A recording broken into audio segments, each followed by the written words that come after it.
Bueno, yo creo que ya podemos empezar, así que te quisiera presentar, Barbarita. Creo que has puesto un slide de tu currículum, que sería bueno que lo pusieras para que vean quién sos y que cosa que no sabías, sos docente de la UTN, sos parte de la UTN. Sí.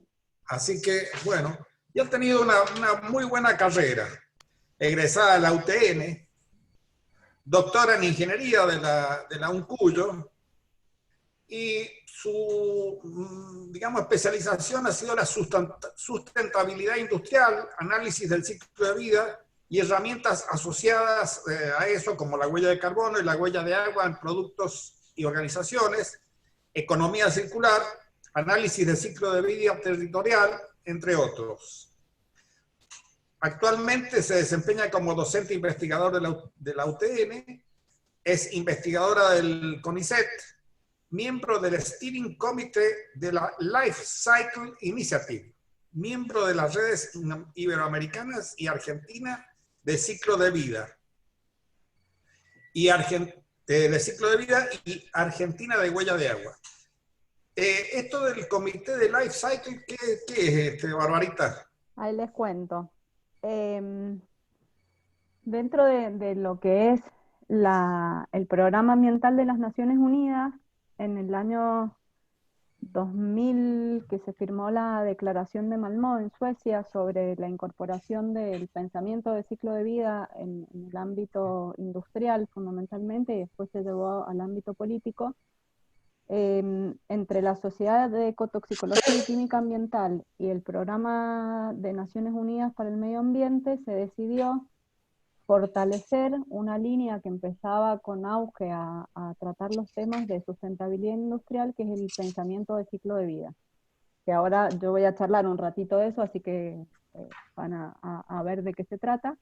Y entonces surgió esta iniciativa de ciclo de vida que depende de Naciones Unidas, y bueno, en estos últimos años la iniciativa lo que tiene es la función de fomentar el desarrollo tanto metodológico como la aplicación en la industria y en las políticas de Estado de la incorporación de la sustentabilidad y el enfoque de ciclo de vida para alcanzarlo.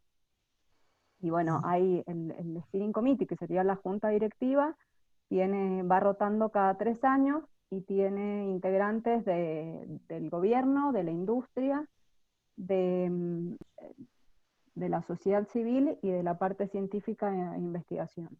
Y bueno, pueden ser personas que son miembros de todas partes del mundo, y yo estoy desde el año 2018, termino el año que viene, como representante del constituency, de la parte científica. Así que bueno, en eso estoy. Es bastante gratificante por un lado, pero por otro lado también requiere mucho trabajo, porque hay muchos documentos para revisar, para ver qué se financia y qué no se financia. Bueno, tiene sus cosas buenas y sus bemoles. Bueno, Barbarita, ya podríamos empezar entonces. Ya, Bueno. digamos, el contenido de lo que de esta charla es qué son las huellas ambientales, qué huellas podemos calcular y qué beneficio tiene conocer la huella de un producto u organización o de unas personas. Y después conclusiones, y finalmente va a haber un ciclo de preguntas, así que no va a haber problema. Barbarita, Okay. te dejo al mando del asunto. Adelante. Bueno, gracias Luis, y gracias a Eduardo y a Raúl por invitarme. La verdad que un gusto poder estar acá. Yo había planteado la cosa de una manera, esta mañana decidí hacerlo de otra, así que voy a primero empezar dando la charla lo más ágil que se pueda, y al final, si están en sus compus, los voy a entretener un ratito haciendo unos cálculos, jugando un rato con una calculadora virtual, que lo había planteado al principio, pero después decidí que mejor lo dejamos para el final. Así que bueno, básicamente cuando nosotros hablamos de huellas, una cosa más, si alguien, yo no sé cómo es la modalidad de ustedes, yo creo que después de la exposición hacen las preguntas, pero si hubiera algo que durante el camino se dan cuenta que necesitan que esto se aclare, ahí me pide que inicie el video, ahí está. Que se haya aclarado, les pido que me avisen. Bueno, fundamentalmente vamos a tratar temas que tienen que ver con impacto ambiental. Entonces, generalmente cuando nosotros pensamos en la idea de impacto ambiental, se nos vienen a la cabeza imágenes. Esta que tienen acá es una bastante recurrente. Lo que primero pensamos o solemos pensar cuando hablamos de un impacto ambiental es los residuos desperdigados, porque además es algo que uno ve, lo ve habitualmente. A ver, ahí está. Pero los impactos ambientales en realidad están asociados no solamente a eso que uno ve, sino a otras cuestiones que no vemos. Hace un ratito que les contaba lo de la declaración de Malmö y demás, empiezan a surgir a partir de estas inclusiones de lo que es la idea de desarrollo sustentable, de sustentabilidad industrial, de enfoque de ciclo de vida, se pone sobre el tablero y en los distintos ámbitos la idea de la sustentabilidad o de cómo alcanzar el desarrollo sustentable en el mundo. Entonces, ustedes saben que al principio se hablaba de 3 pilares, el pilar ambiental, pero que no podíamos dejar de lado el pilar económico y el pilar social. Bueno, todos estos conceptos fueron evolucionando, y para el año 2000, que era el cambio del milenio, se propusieron unos objetivos para alcanzar este desarrollo sustentable, y fueron los famosos objetivos del milenio.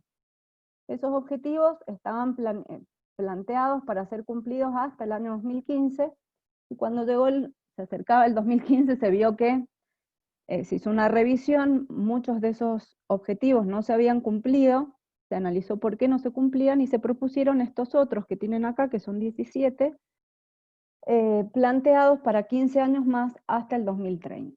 Entonces, en este momento, hasta que lleguemos al 2030 posiblemente, siempre que hablamos de impacto ambiental, sobre todo de productos, de procesos o de actividades, tenemos que de alguna manera encontrar la relación con los objetivos del desarrollo sustentable, porque justamente es a lo que tienen que tender las políticas de Estado, la forma de producir y la forma de consumir fundamentalmente.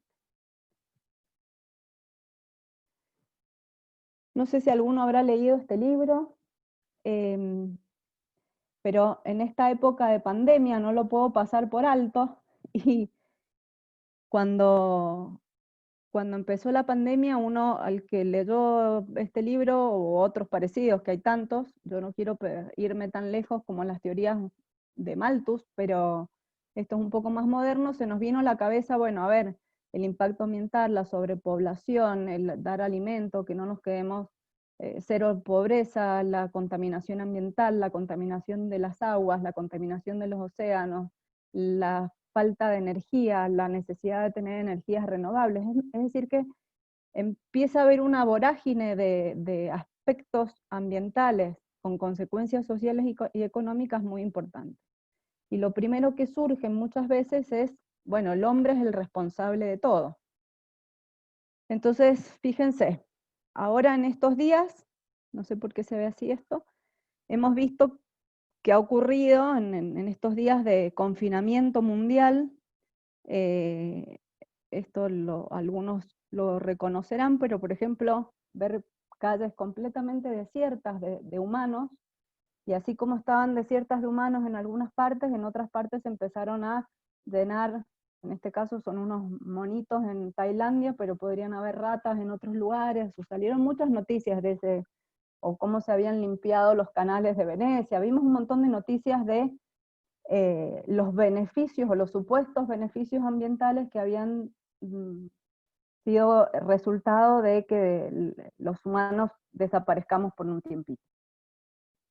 Y entonces empezaron a aparecer números como disminuyeron las emisiones de dióxido de carbono asociadas al transporte, disminuyeron las emisiones asociadas a los viajes en avión, pero por otro lado aumentó la cantidad de residuos que se generaban, porque la gente, domiciliarios, porque la gente compraba, consumía más en su casa.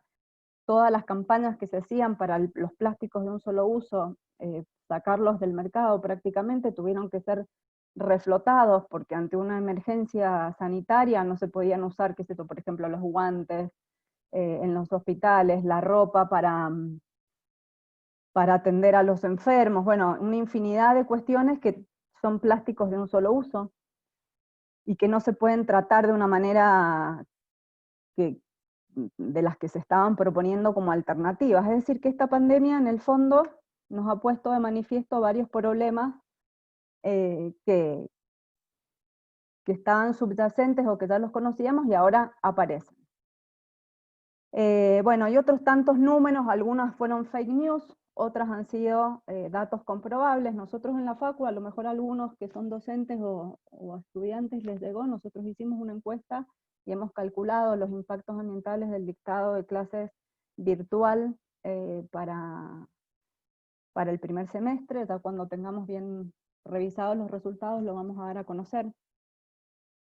Pero entonces la primera conclusión que podemos decir es, a ver, tenemos que desaparecer las personas, o al menos disminuirlas de alguna manera. Eso es medio complicado. Y por otro lado, aparecen otras cosas que uno escucha por ahí, por ejemplo, que las empresas dejen de producir, o que las mujeres dejen de comprar, y va a saltar el colectivo de mujeres diciendo que no, que son los hombres que contaminan y que compran, qué sé yo, cosas que influyen. La cuestión es que nunca tenemos una solución, o que todavía no se ha encontrado una solución a este conflicto de la convivencia en nuestro planeta, y que sea de una manera más benigna de lo que viene siendo por ahora. La gran pregunta es, ¿podemos dejar de producir y de consumir? Fíjense, todos tendrán su respuesta en la cabeza. ¿Podemos dejar de consumir? Y habrá cosas que sí, las cosas innecesarias. ¿Podemos dejar de producir? Habrá que ver si podemos producir de otra manera. Entonces la respuesta en realidad la encontramos en uno de los objetivos del desarrollo sustentable, que se centra, o que se vuelve el centro de la sustentabilidad, que es el número 12, y es el consumo y la producción responsable. Lo que tenemos que lograr es el equilibrio, y una vez que se logra ese equilibrio, que esta balanza se equilibre, todos los otros también van a ir encajando y se van a ir equilibrando, o van a ir contribuyendo a esta sustentabilidad. Entonces, fundamentalmente lo que yo hago y lo que hacemos dentro del grupo CLIOPE y dentro del Centro de Estudios para el Desarrollo Sustentable en la UTN, es trabajar con herramientas que nos permiten cuantificar la sustentabilidad en la producción y en el consumo, y poder de alguna manera medir cuán cerca o cuán lejos está de alcanzar esos estándares o parámetros de sustentabilidad. ¿Por qué pasa esto? Y bueno, porque realmente el plan B no lo tenemos. Nosotros tenemos los recursos que están, todos como ingenieros sabemos que estamos en permanente desarrollo y tratando de encontrar modelos de producción optimizados, más eficientes, cuyo rendimiento sea cada vez mejor que los actuales, pero en realidad los recursos que tenemos por ahora son los que tenemos. Entonces, para poder pasar de este modelo que se ha venido trabajando hace mucho tiempo y con el cual tenemos una gran inercia, a un modelo más verde, por llamarlo de alguna manera, a mí no me copa ese término, pero bueno, está como en boca de todo el mundo, existen distintas herramientas. Esas herramientas son indicadores que nos permiten cuantificar, o que nos permiten saber en dónde estamos parados para poder tomar decisiones y poder definir estrategias o mecanismos de acción para hacer nuestros procesos productivos y tomar nuestras decisiones como consumidores de una manera más sustentable y más eficiente también. Estos indicadores nos permiten hacer visible lo invisible. Ahora ustedes me pueden preguntar, bueno, ¿qué es lo visible? Bueno, veamos. Lo visible, por ejemplo, es la cantidad de agua que yo veo que se riega. Ustedes me pueden decir, acá en Mendoza podríamos tener todo riego por goteo y sería mucho más eficiente con el problema de agua que tenemos y demás. Diríamos que sí. Habría que ver, habría que sacar unas medidas, unas cuentitas y darnos cuenta si realmente eso es la panacea o qué es lo que pasa con el riego por goteo. En otros casos decimos, bueno, siempre vemos las empresas, las industrias que contaminan, que emiten, que las chimeneas, el ganado, bueno, eso es lo visible. Ahora, ¿qué es lo invisible? Para poder ver lo invisible necesitamos herramientas. Hay herramientas como por ejemplo el análisis de ciclo de vida. El análisis de ciclo de vida es una metodología de evaluación de impacto ambiental que tuvo su origen en finales de la década del 60, principios de la década del 70, y que permitió justamente eso, ante una gran crisis energética como fue la crisis de ese momento, poder determinar cuáles eran los puntos críticos a lo largo de la cadena de producción, de la cadena de suministros también, porque generalmente lo que se hace es medir dentro de las instalaciones o dentro de la operación de una planta, pero muchas veces las mayores contribuciones a los consumos de energía, en este caso, que era lo que se evaluaba en un primer momento, no se daban dentro de de las incumbencias o de la operación de esa planta, sino que se daban puertas afuera, a lo largo de la cadena de suministro. Entonces se propuso una metodología que se fue desarrollando también con el tiempo y que logró su mayor auge después del año 93, que contabiliza todos los consumos de energía, de materiales y de otros recursos, y todas las salidas, ya sean productos, subproductos, coproductos, residuos y emisiones a lo largo del ciclo de vida. Es decir, desde la etapa de extracción de materias primas, pasando por el preprocesamiento, el procesamiento, el packaging, la distribución o el almacenamiento y distribución, el uso, porque hay muchos productos que su mayor impacto están durante la etapa de uso y no durante la etapa de producción, una vivienda, por ejemplo. Y luego el fin de vida, es decir, una vez que se terminó de usar, ¿qué es lo que pasa con eso? Se puede reciclar, se puede recuperar, se puede reusar o lo puedo llevar a disposición final a un relleno sanitario, por ejemplo. Entonces, esta metodología lo que permite es encontrar, este ACV es análisis de ciclo de vida, no es un ACV cerebral, no es un accidente cerebrovascular, pero lo que permite es poder, de manera completa o holística, contabilizar los consumos de recursos y de materiales y las emisiones a lo largo del ciclo de vida de un producto y traducirlo en impactos observables, es decir, esos consumos, ¿qué significan en términos de calentamiento global, o en términos de acidificación de los suelos, o en términos de eutrofización de las aguas, dulces o marinas, o en términos de radiación ionizante, o en términos de pérdida de biodiversidad? Es decir, les doy un ejemplo, si nosotros quisiéramos evaluar el ciclo de vida de un teléfono celular que todos usamos continuamente, tendríamos que tener en cuenta la extracción de los materiales con que se hace, todo el proceso de producción, de fabricación, de empaque, la distribución, porque generalmente se fabrican en algún lugar del Oriente y van por distintos medios de transporte al resto del mundo. Todas las horas de uso que nosotros tenemos enchufándolos para que cargue la batería, y entonces esa generación de energía tiene impactos asociados que no son los que se ven. Por eso es hacer visible lo invisible, esos no son los visibles. Pero hay un montón de impactos asociados a que nosotros enchufemos nuestro cargador para tener batería en el teléfono. Y finalmente, cuando el teléfono no da más, que generalmente son unos pocos años, porque no están pensados para que duren 20 o 30 años, sino que duran en este momento bastante poco, Bueno, ¿qué pasa con esos materiales? ¿Quién se ocupa del reciclado de lo que se puede reciclar? ¿Quién se ocupa del tratamiento de lo que no se puede reciclar y demás?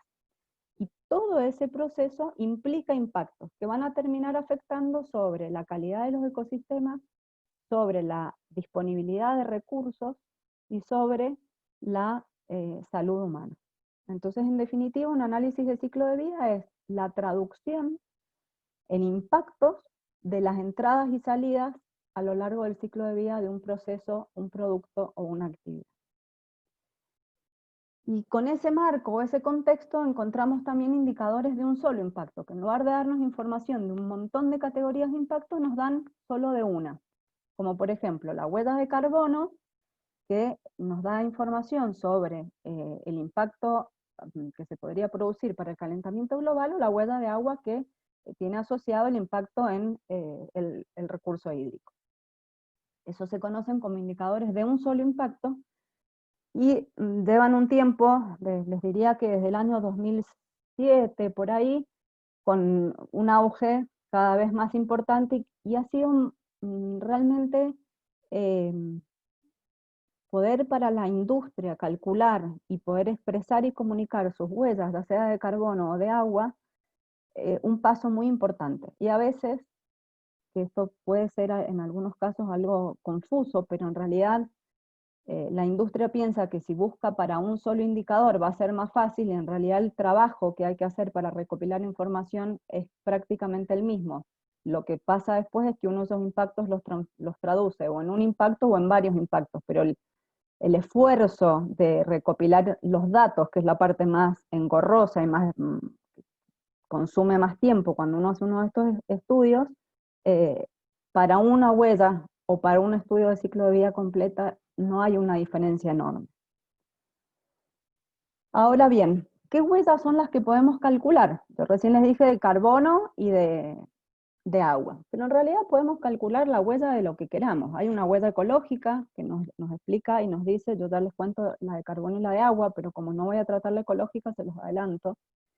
La huella ecológica la desarrollaron Mattis Wakernagel y William Rice entre 1992 y 1996, y ellos lo que hicieron fue poder determinar qué cantidad, ellos le llaman cantidad de naturaleza o cantidad de tierra productiva y mar bioproductivo que necesitamos para satisfacer todas nuestras necesidades como seres humanos.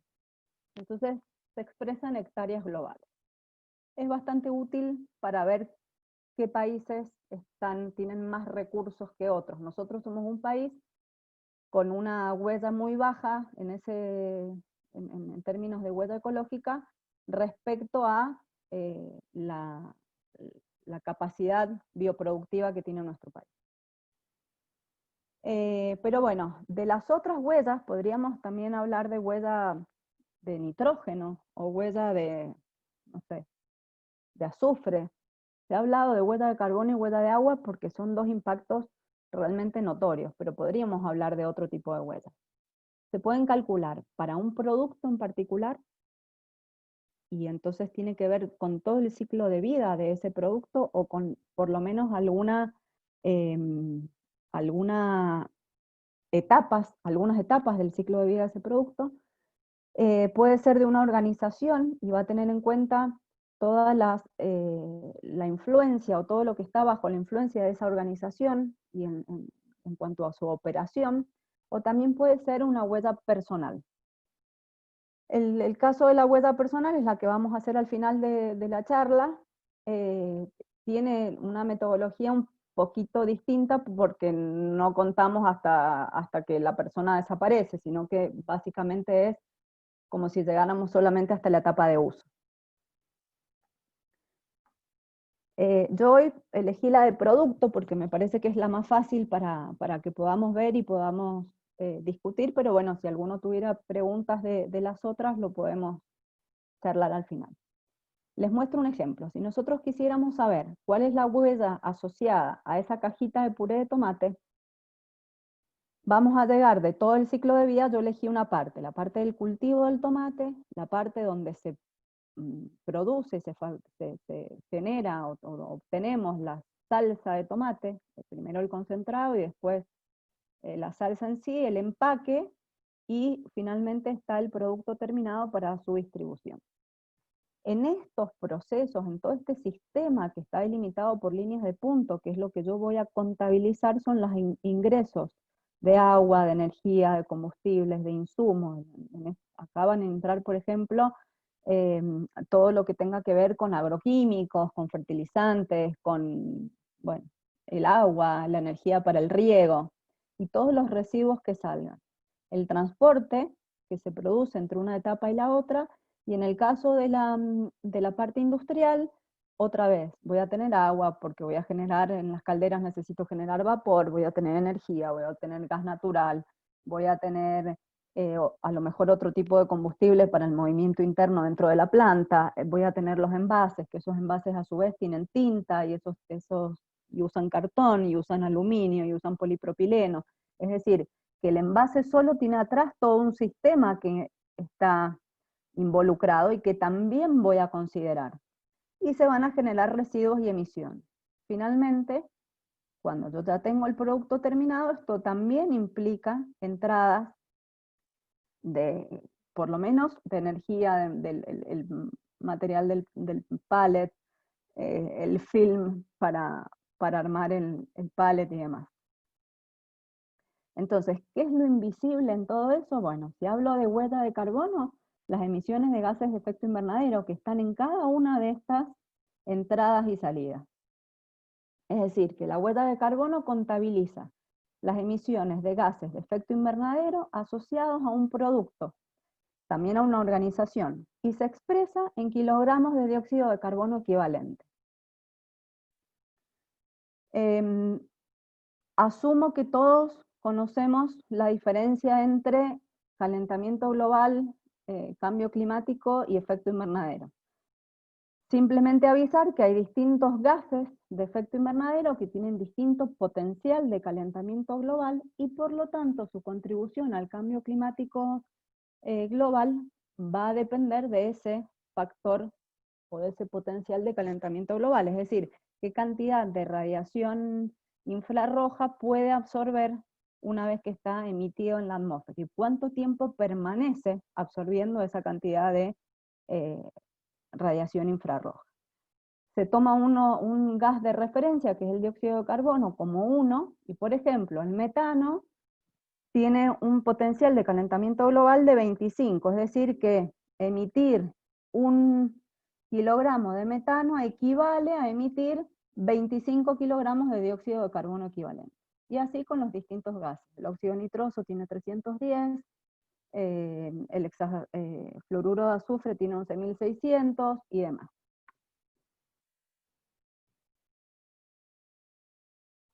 Y podemos comunicar, nosotros estábamos viendo nuestros tomates y la salsa de tomate, podemos comunicar los resultados. Acá tienen un ejemplo de un estudio abajo, si después tienen la presentación, van a poder ver el estudio completo.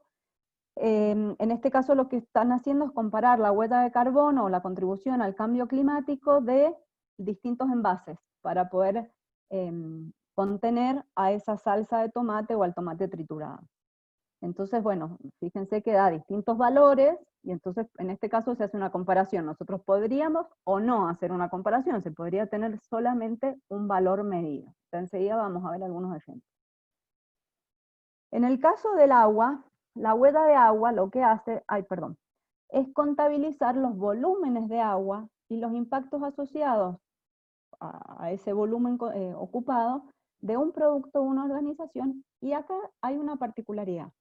Lo podemos expresar en metros cúbicos de agua equivalente respecto a un valor promedio mundial, o en unidades de degradación. La huella de agua, según la norma ISO 14046, tiene la particularidad de que se divide en dos, o que nos informa o nos da información de dos aspectos de los impactos asociados al agua. Por un lado, la escasez, es decir, cuánta agua yo retiro para mi producto respecto del lugar donde la estoy retirando, y por otro lado, una vez que la usé, qué impacto produce desde el punto de vista de la degradación. Porque ustedes recuerden que el agua, no solamente nosotros en la industria la usamos o la extraemos para usar, sino que además muchas veces le cambiamos la temperatura y el vertimiento de agua a distinta temperatura de la que estaba cuando se extrajo, por ejemplo en un cuerpo de agua, puede producir pérdida de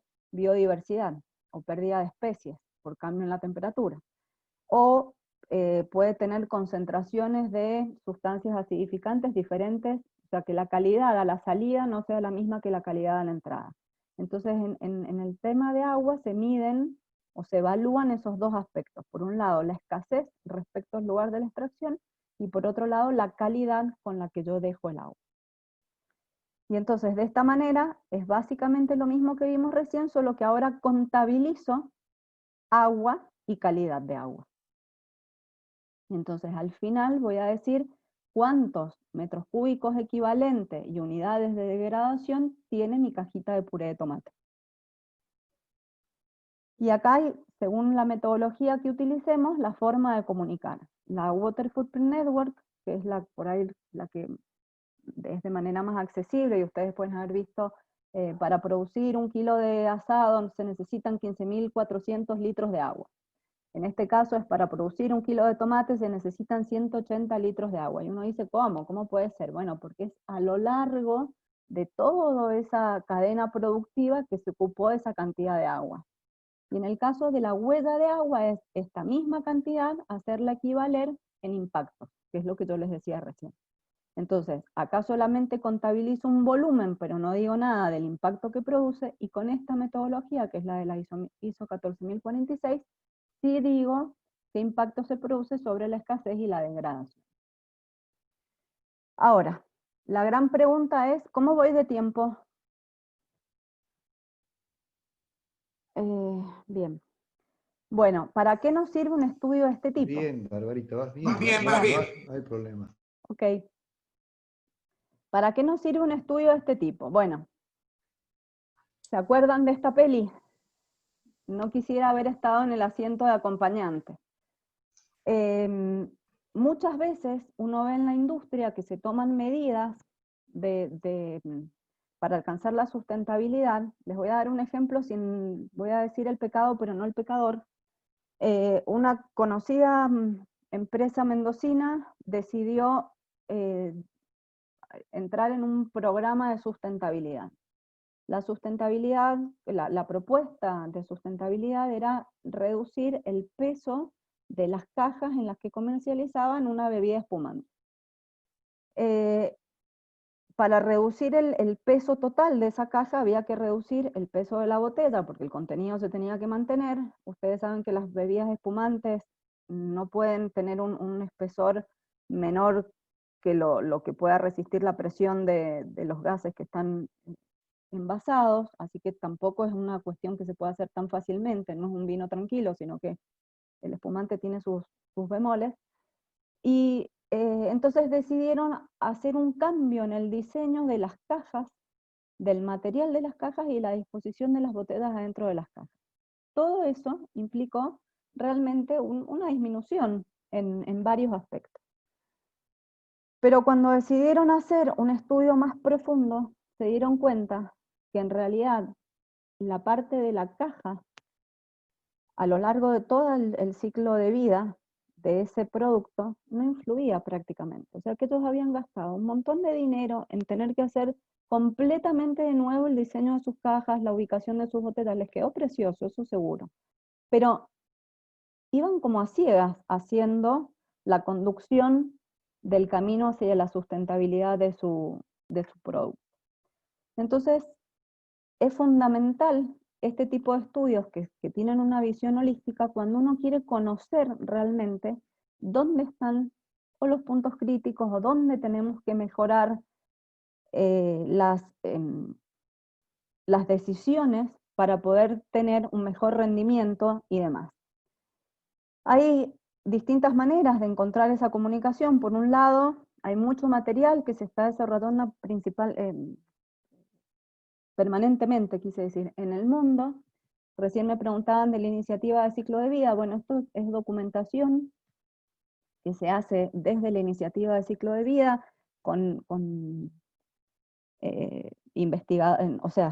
en conjunto entre los investigadores, la UNEP, la industria, participan muchísimas industrias de todas partes del mundo, por sectores, y se genera conocimiento para que puedan tomar las decisiones con fundamentos no solamente científicos, sino con la experiencia industrial. Y por otro lado, para nosotros, para los consumidores comunes y corrientes, tenemos un montón de etiquetas. Ahora, mi pregunta es, salvo por ahí esta que vemos acá, el resto de las etiquetas que nos encontramos de a miles, ¿todos sabemos qué significan esas etiquetas? ¿Todos estamos seguros de qué información nos está dando esa etiqueta? Si yo les digo que es un producto orgánico, ¿ustedes saben qué es un producto orgánico? Porque yo muchas veces no lo sé. Hay algunos de estas etiquetas que uno puede reconocer. Si nosotros vemos esta, por ejemplo, del arbolito con FSC, sabemos que ese papel, por ejemplo, proviene de un bosque controlado, porque hay alguien que certificó que eso es así, que no se están talando bosques nativos para hacer papel. Pero si yo les muestro, no sé, esto, que dice el triángulo de Moebius con un 2 adentro. Sí, el 2 es el material. Ok, ¿y qué quiere decir? Que es reciclable, que proviene de material reciclable, que lo van a reciclar, que el 50% se va a reciclar. ¿Cómo hacemos para nosotros, que somos simples mortales, poder entrar en este juego de la información? ¿Y cómo hacemos para elegir la opción más benigna? No es tan fácil. Entonces existen distintos tipos de etiquetas ambientales.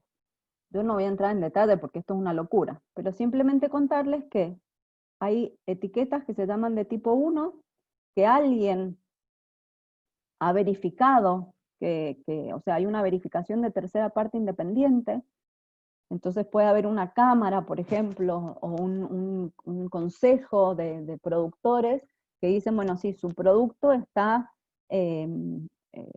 certificado o se puede acreditar que ha seguido los pasos o los estándares establecidos para esta categoría de producto. Bien. Después tenemos las de tipo 2, que son declaraciones del productor sobre un aspecto de interés, pero no hay verificación de tercera parte.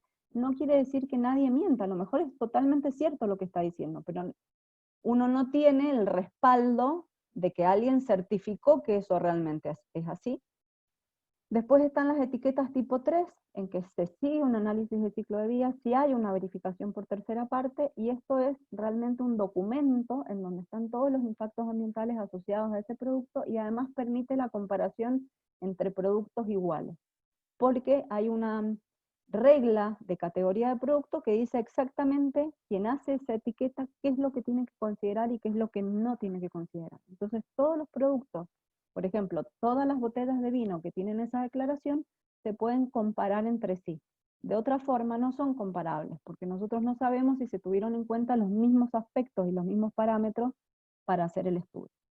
Y después tenemos la huella de carbono y la huella de agua, que sí tienen verificación por tercera parte y simplemente dan la preferencia ambiental dentro de una categoría de producto.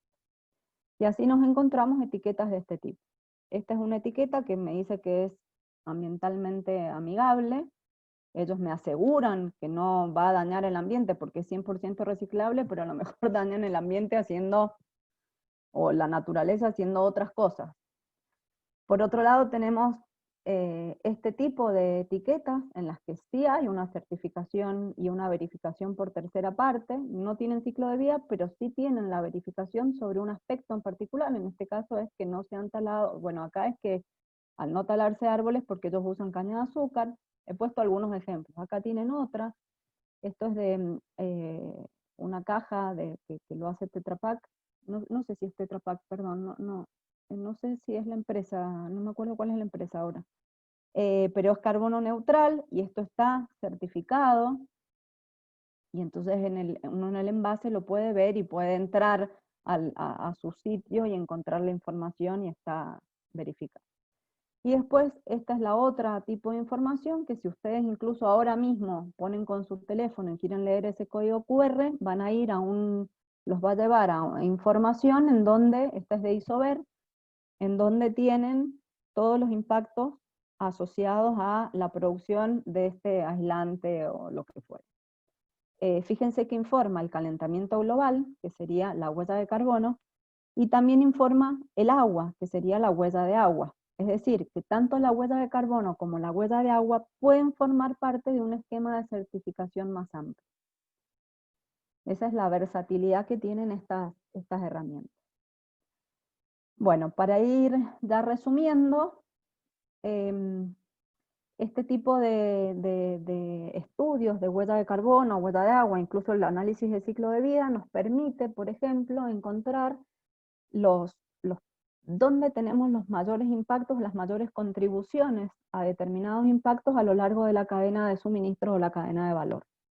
Entonces, por ejemplo, en este caso de las tintas, el 90% de la huella de carbono está asociado a la materia prima, mientras que el 1% al transporte. Esto lo remarco porque muchas veces uno piensa que el transporte es el gran cuco que hay en la producción, y no siempre es así. Muchas veces sí, pero no necesariamente todas las veces. Fíjense que se informa la cantidad de dióxido de carbono equivalente por kilogramo de tinta. Siempre se informa por unidad, nosotros le decimos unidad funcional o unidad declarada y demás. Acá tienen otro ejemplo de la información de huella de carbono de un producto. Estos son distintos materiales de empaque. Y entonces, bueno, uno podría pensar en la misma producto, pero envasado en distintos tipos de envase, y elegir el que tiene menor dióxido de carbono asociado, o no, simplemente informar cuánto es el de cada uno. Así que nos permite, como empresa, tomar la decisión cuando, por ejemplo, quiero cambiar el tipo o el formato del envase en que yo voy a comercializar mi producto. Un estudio de este tipo puede ayudar al gerente de compras o al gerente de producción en decir, bueno, no voy a cambiar la lata por cartón porque no me conviene, o sí voy a cambiar la lata por cartón porque realmente la contribución es menor. Al tener una contribución menor, o un peso menor, o una forma más sencilla para empaquetar, también va a disminuir las emisiones asociadas en el transporte, porque voy a poder poner más cajitas por camión y demás. Entonces, bueno, nos permite tomar ese tipo de decisiones y saber para dónde ir. Hay varias de estas calculadoras para productos que son bastante sencillas para poder manejar, y uno encontrar en su producto como una primera aproximación, y entonces decir, bueno, realmente tengo que llamar a un especialista que me ayude con este estudio, pero pueden tener una primera aproximación. Y por último, nos permiten encontrar cuándo es necesario hacer rediseño. En este caso también es de un envase, porque suelen ser lo más notorio, pero esto pasa en prácticamente todos los sectores de la industria. Muchas veces tenemos que rediseñar los procesos, o tenemos que rediseñar las líneas de producción, o tenemos que rediseñar simplemente el packaging. O hablar de un sistema de logística diferente. Es decir, nos permite tomar ese tipo de mediciones que en definitiva nos van a traer un beneficio económico aparejado, porque vamos a tener un sistema que funcione de manera más eficiente y optimizado. Entonces, teniendo información, ahora sí podemos conducir y llegar a estos parámetros de sustentabilidad, porque conocemos, porque tenemos las medidas, porque sabemos cuáles son los límites, porque sabemos hasta dónde llegar, porque sabemos qué nos hace falta y cómo vamos a conseguirlo. Entonces, es muy importante contar con esta información cuando hay un plan de sustentabilidad en la industria. De esta forma, entonces, podemos pasar de este sistema de compra y consumo, o de producción y consumo, que no es nada sustentable, a un sistema de producción y consumo que es mucho más sustentable, y poder así acercarnos más a conseguir este objetivo número 12 del desarrollo sustentable. Y una vez que uno va logrando esto, puede aplicar estrategias que lo que nos van a permitir es cambiar de un modelo, que es el que ha venido hasta ahora, que hemos venido teniendo, de economía lineal, que es tomar, hacer, tirar, a hacer, usar y devolver, que es el esquema de economía circular en el cual no piensen que solo el reciclo, sino que muchas veces es poder encontrar la vuelta de cómo volver a usar o cómo incorporar el producto que no sea un desecho, sino que sea una materia prima o que vuelva a entrar al círculo productivo. Entonces el fin último de todo esto que hemos venido viendo es poder llegar a esta transformación en los sistemas de producción y de consumo de manera lineal a una manera circular.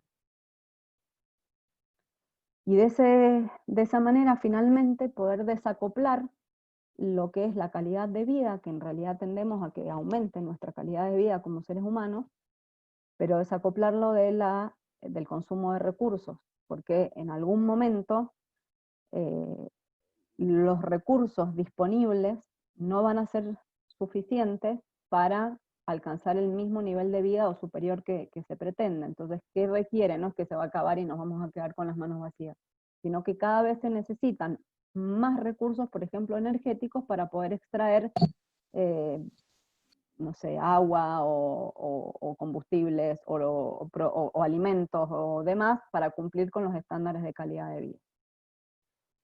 Como conclusión, me sale justo el cartelito, pero bueno, decir que son herramientas que cada vez se ve o hemos evidenciado que son más necesarias en las exigencias de business to consumer y business to government, que son herramientas de posicionamiento, sobre todo para el mercado, para posicionar los productos en el mercado, porque el punto de vista ambiental ha empezado a cobrar fuerza.